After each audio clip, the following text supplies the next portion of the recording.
Hello everyone, this is Sean from Berry Digital Media. I hope you're doing well, and today we're going to take a look at a couple trends that are going on in news articles that have been posted recently.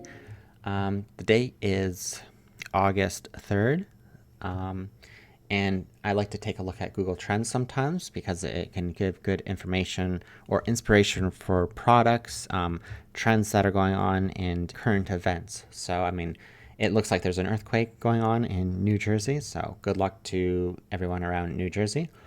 If I was in the business, then I might be able to get some supplies to New Jersey to help out in that area.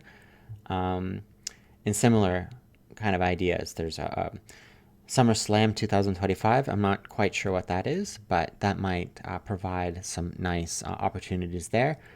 I'm not sure what CM Punk is, but it has to do apparently with Seth Rollins, Rhea Ripley, and Drew McIntyre. So there might be an opportunity there. Anyways, let's go a little bit deeper and look at some articles. Right now, another thing that is trending, which you have probably heard of, is that there's a lot of tariffs that are being applied on many different countries, from like Canada, Mexico, Europe. I think Europe, they found a deal, but there's a lot of changing policies that many e-commerce websites are going to have to keep up with.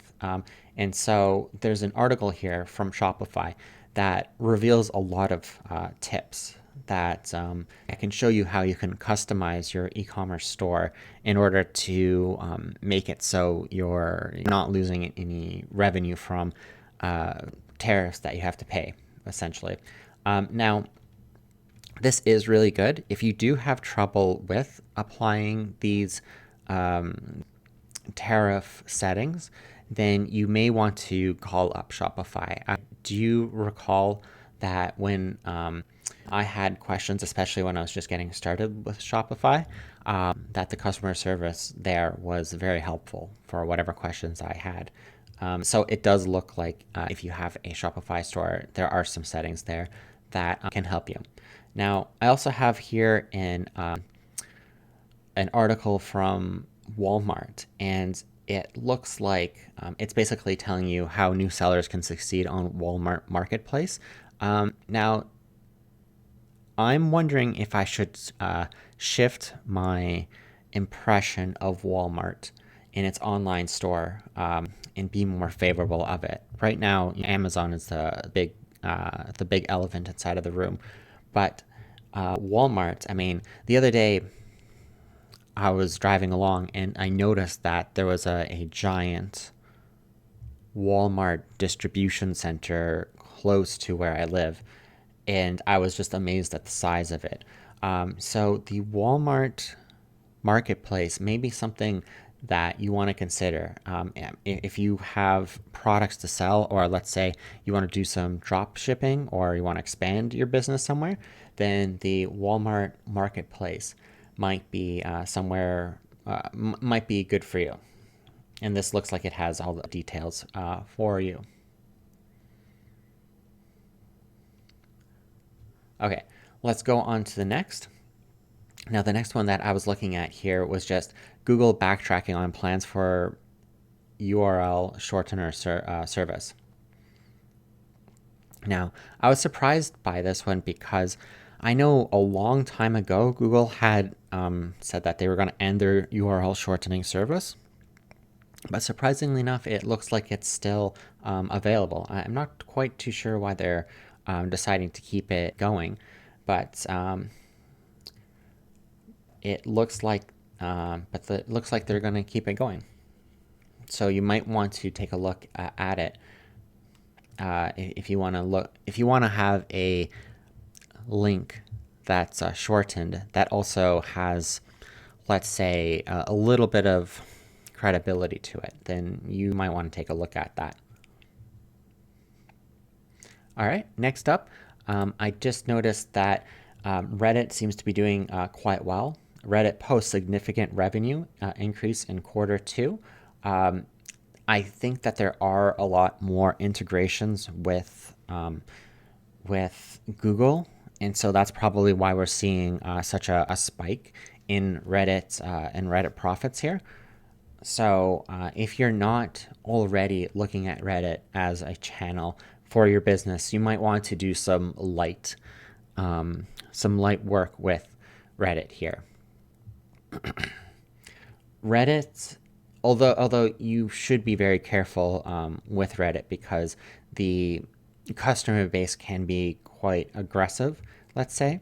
So if you're going to engage on it, then at first maybe you want to just start with some ads. If you're going to do some postings there, then let's say you want to keep an open mind as well as a very patient mind. And then speaking about Reddit, I was taking a look at the subreddit digital marketing, and it sounds like this one person has good results.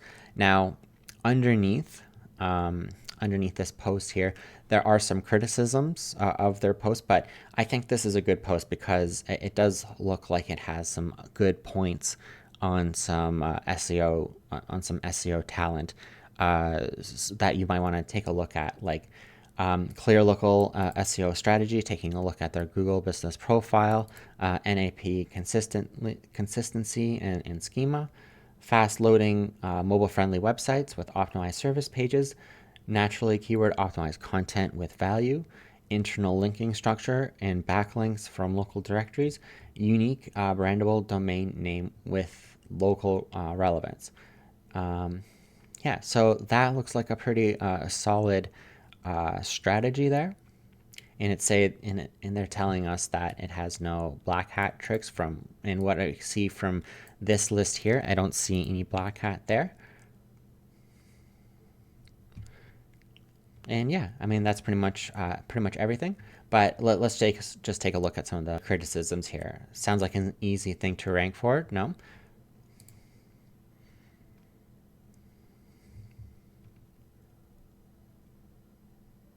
One, let's skip that one. So you might have opened a champagne bottle too early. They're saying that you might want to delete your cache and go incognito or anonymous before searching. And this person here is saying that with their search, they're actually getting below 20. So maybe, ouch. Okay, so maybe for some reason it's not ranking for this person. Perhaps they're not cached or they didn't go anonymous with their browser. Ranks number 2 for me. So this person seems like it's working well for them. But apparently they had some criticisms about their website. I'm not going to check out their website because the point of this video isn't to review websites. But go ahead and check out their website if you like. This is a cunning strategy for click-through rate hacking. He gives us a target query and the name of his site without providing direct links. We all type the query, click through on his site to see if it's better rankings. Yeah, so this is actually a pretty valid criticism because the top post here does mention the company name, and it's encouraging people to search for it.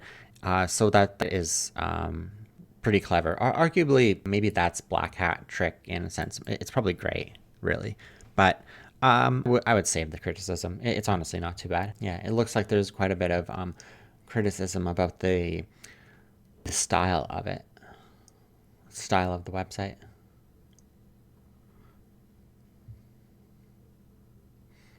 That's this. Here's another. So I'm going down a rabbit hole here, but this is a perfect example of delusional of success. And so this is a pretty good criticism because the keywords that they were looking at is essentially a name brand. So there's not a whole lot of competition. Now, if you were searching for something like digital marketing agency, there's probably going to be about 70 different companies within this one person's area, and they're gonna show up much lower on the the ranking scale than their own name brand. But I mean, I wouldn't necessarily. I wouldn't necessarily. Oh, and there's exactly what I said. Um, and so I wouldn't necessarily be too critical on this post here. Having Google recognize your company is good, and these are some nice points that they are giving out. Um, but it would be nice. It would be nice to see some results talking about how they ranked second or third for more competitive keywords like local SEO or local digital media company, Florida digital media company, something like that. But I mean, that's not too bad. You know what? Let's just take a quick look underneath this digital marketing subreddit to see if there's anything else worth taking a look at. Hi everyone, I'm 21 and pursuing a BCom program from University of Delhi in my final year. I'm exploring digital marketing as a career, but need honest opinions. Is it a good field? I'm confused between generative AI. So that's interesting. It looks like he's looking at two education backgrounds. One where he can either get more generative AI training or Amazon consulting training. Um, Off of the cuff, I'd probably go towards the Amazon one.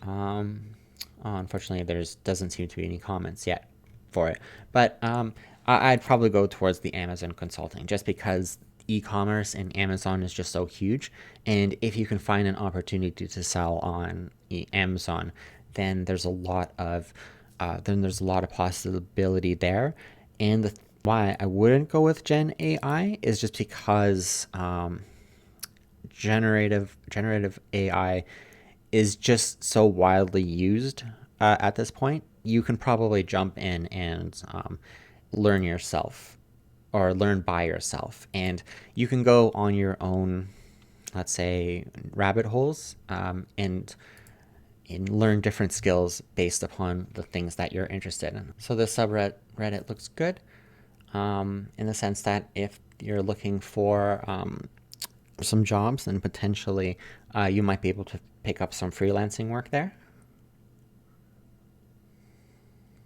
Kind of looks like an advertisement, another advertisement for their company there. Let's take a look at this one. Freelancers versus agencies for SEO. Which one works out better for you? So I have one post which says freelancers are better. This other one says agencies are better. So this post sounds pretty good. I guess now I'm going down a rabbit hole, but SEO cannot be done well by a single person, period. There are 9 elements to a comprehensive SEO strategy that require 7 different skill sets. This person says that they're in 23 years in marketing and hasn't seen anyone do more than 4 of them well. Most one-person SEO providers are either farming at least some of the work out to someone else, so that just an agency with extra steps, or they cut corners.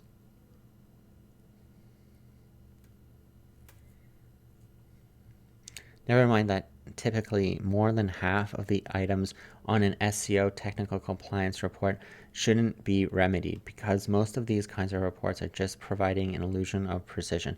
And never mind the fact that most web developers lack of experience to execute SEO compliance tasks correctly.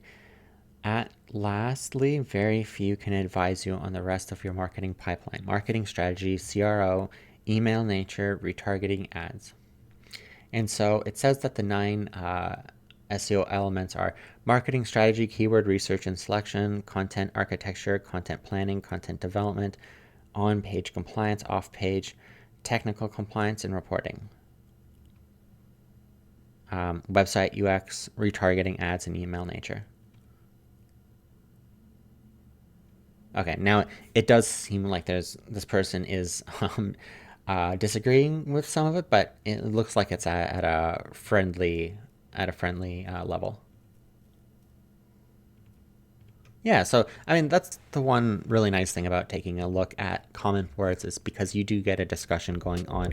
And so if you're really interested in something like SEO, then take a look and you can get all sorts of expertise there. I hope you have a good day. Bye.